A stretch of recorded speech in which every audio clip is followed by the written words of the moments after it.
One of my absolute favorite plants. You're just getting into it or you're looking to diversify what you're doing and you don't really know what to do.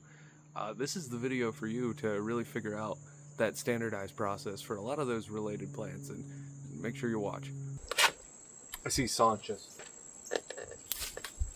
So as you get towards fall, a lot of your mint plants, things that are related to those, you'll get some that are blooming, starting to bloom, or done blooming and dying back already. So you got to do some management, keep them in check, keep them from spreading too much, making them prettier again, setting them up for winter, things like that. You can see over here we got basil that's blooming, we got some strawberry mint still blooming yet, grapefruit mint's just starting to flower. The strawberry mint's obviously died back pretty well. We got corn mint here, that's starting to bloom. Chocolate mint right here, this is about ready to start blooming. And we've even got false pennyroyal back here that's done blooming, setting seeds already. So you got to start managing them, collecting seeds, keeping seeds from going, keeping runners from getting into the garden or elsewhere, other pots, things like that. So I'm going to start with the strawberry mint here. This is some stevia here. And I can see that there's some runners going throughout here, and this is just kind of looking ugly and dead. This is Mentha piperita, so that's actually Mentha X piperita. That's peppermint, which means that's a hybrid. This isn't going to set any type of viable seed, really. It should be infertile. I don't really even, I see it looks like seeds in here, but I would assume they're infertile. To start off, I'm just going to grab a handful like this, come down to the base, hack it right off, just like that. Get a fistful of plants here, and I'll just put these inside. Now I'm only doing this because it's basically done blooming. You can see it's a nice flower here. And I kind of want to encourage these rhizomes to really start doing a lot of stuff. And they should start doing that. I don't know what's up with this stevia, but you can see that's all I'm left with. There's a couple of rhizomes, a little bit of plants coming up there from those rhizomes. Basically that's what I'm going to take a lot of the ones that are done flowering to looking like that. So I've got two containers here. Is Mentha Sueva Leon's pineapple mint. This is just like apple mint, but it's a cultivar that's variegated. I got another one here, and they really appreciate a lot more water, so they're looking a little funky. I'm just going to clean them up a little bit. Got good rhizomes going on.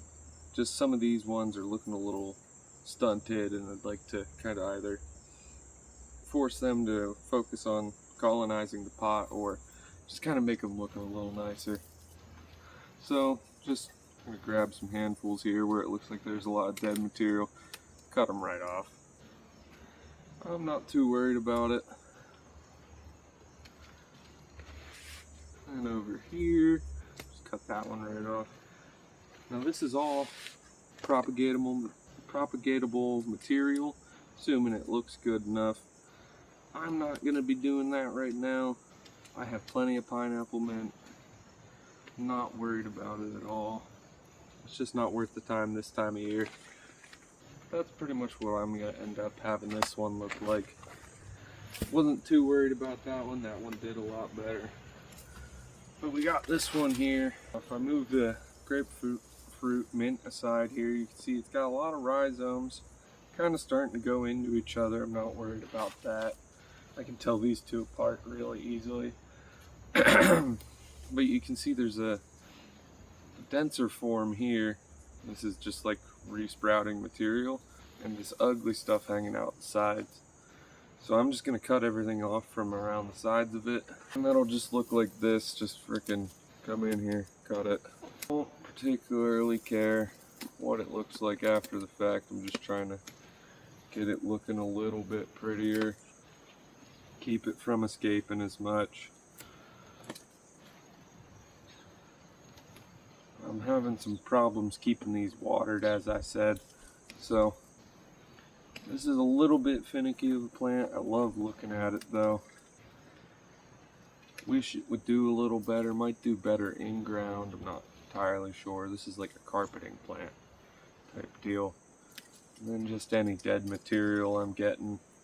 Make sure I got all the material out of there. You don't want to attract any pests by leaving stuff like that in there. You don't have a lot of pests on these, at least not in the fall. But still good practice to remove your dead or dying material. So that's what that'll look like. These will probably flush out again, push a bunch more rhizomes. I just caught a lanternfly. These things are bad, man. Look at him. Trying to act like he's all big and scary and poisonous. He's not.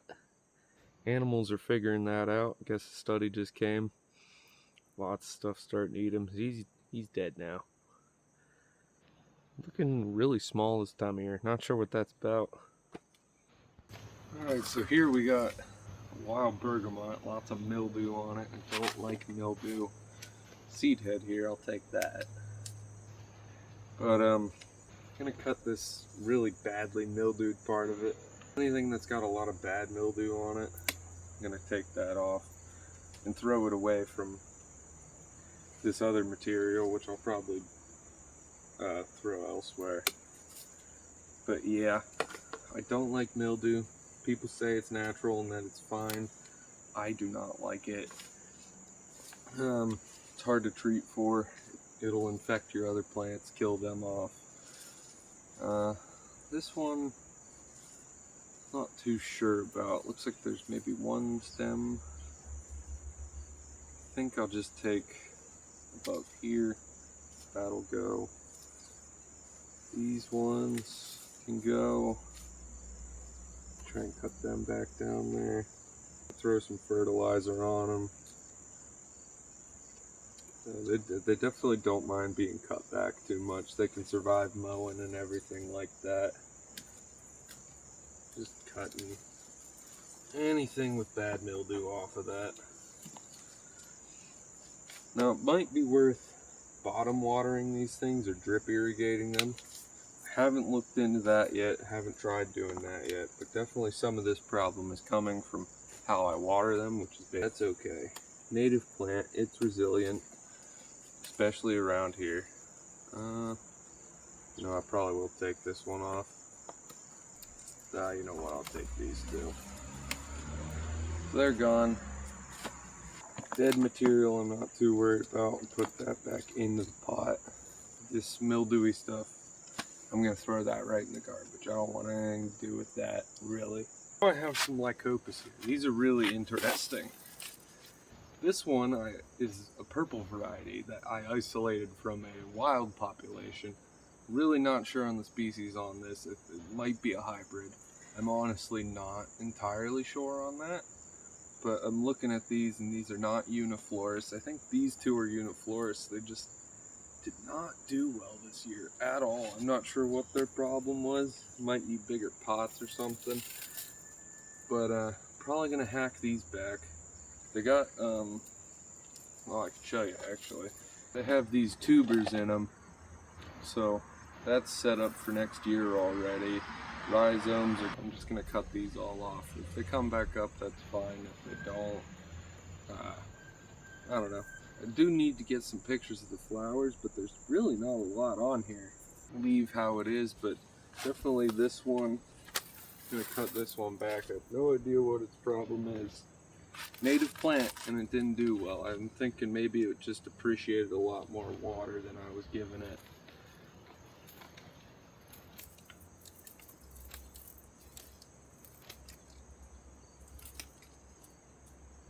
It's just a fistful of them. Don't gotta worry too much about anything.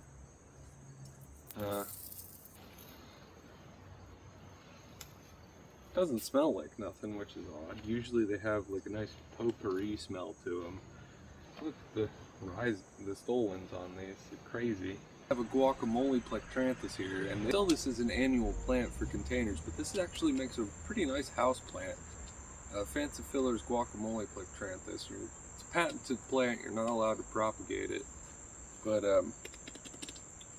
this one is really nice newer one. So I'm going to cut this back and try and get it to bush out more like my other Plectranthus here. This is a purple Plectranthus, Plectranthus purpuratus. I want to kind of have it do something like that a little more. So all I'm going to do for that is I'm going to find a node closer to the pot, cut right above that node. So see if I can show that a little better. So this is the node, that's where those leaves are coming from. I'm going to cut right above it, and I'm just going to go around and do that for all of these. And you have to throw those cuttings away. You absolutely have to throw them away. Otherwise, you're breaking the law. Those are going to go in with the mildew ones. They go in the trash. You're not allowed to do anything with those. Anyway, yeah, so that's what that's going to look like. And that should bush out a lot nicer. I actually see one already coming off of there, so yeah. These get really cool. I love them. Purple undersides of the leaves like the purpuratus, but it contrasts those yellows really nicely, and these limes and these greens. It's just so cool looking. It has a little bit of a smell to it this year. It smells weird. Almost like sulfury. But a very sweet, very subtle sulfur to it. But it's a very cool plant. A lot of the Plectranthuses are awesome. Don't actually know the species on that. I know it's a hybrid. I know it's patented. It's a confusing plant, I'll admit. You're probably wondering why I have a piece of paper. This is false pennyroyal, Idioma plagioides, and I'm just looking at it here, trying to see if the seeds are ready on these or if they're not ready just yet. Usually once they start browning and turning a little yellow like this, that's a sign that the seeds are ready.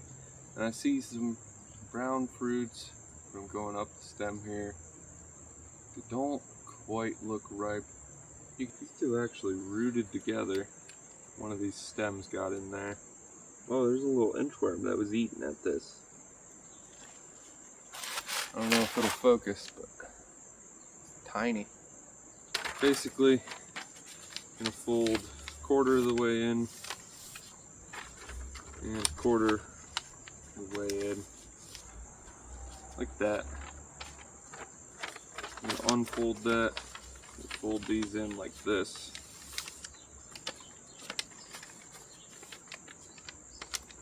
Basically just the same thing but long ways. Just create a little well that it's going to be hard for them to move around in. So I'm just going to take one cutting from one that looks like it's mostly ripe and see how much of these are actually ripe right now. I see there's some flowers in the pot still, so maybe we're just a couple weeks early or something like that. I'm going to strip them, dump them in here, pull it in, tap them all together. These smell pretty skunky this year. Never smelled them that they were skunky. I see a couple of seeds. I'm gonna crush these up. Oh yeah, lots of seeds in there. A lot of unripe seeds though too. Majority of them are ripe. Man, that's a hard one to call. I think I'm gonna leave them a little longer. I don't know if you can see the seeds on there, but I'm gonna just gonna put them back into those little pots. So yeah, just dumped them right into that pot. These can go back. They're gonna need a good water. Let's take a look here, see if there's anything. See a bumblebee on the Collinsonia. Just climbing around in there. Nice. This could be cut back, but only soon. Pycnanthemums, they're about to set seed. I can see those are brown and those are starting to open up even. Looks like half of them didn't even flower, which is odd. Oh well. So I think all we need to do is water yet today and throw those out. Throw those somewhere. Nothing here. Nothing there. Well, actually, there's something there. I could pull those out. Anything in here? Jugas look good. Could probably divide them up, try and sell them in the spring.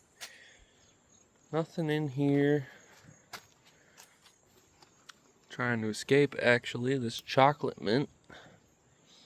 Break those off. Wonder how these smell.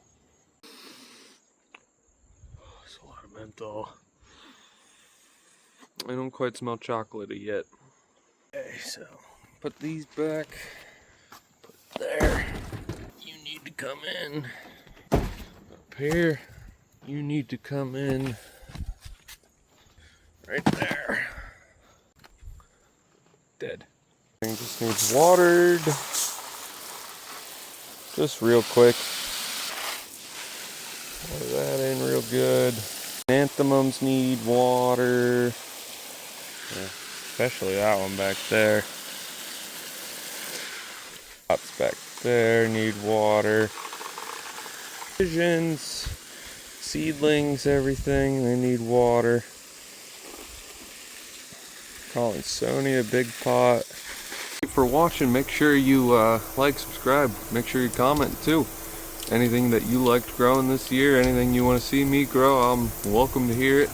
Commenting actually helps a lot more than liking or subscribing, so consider that.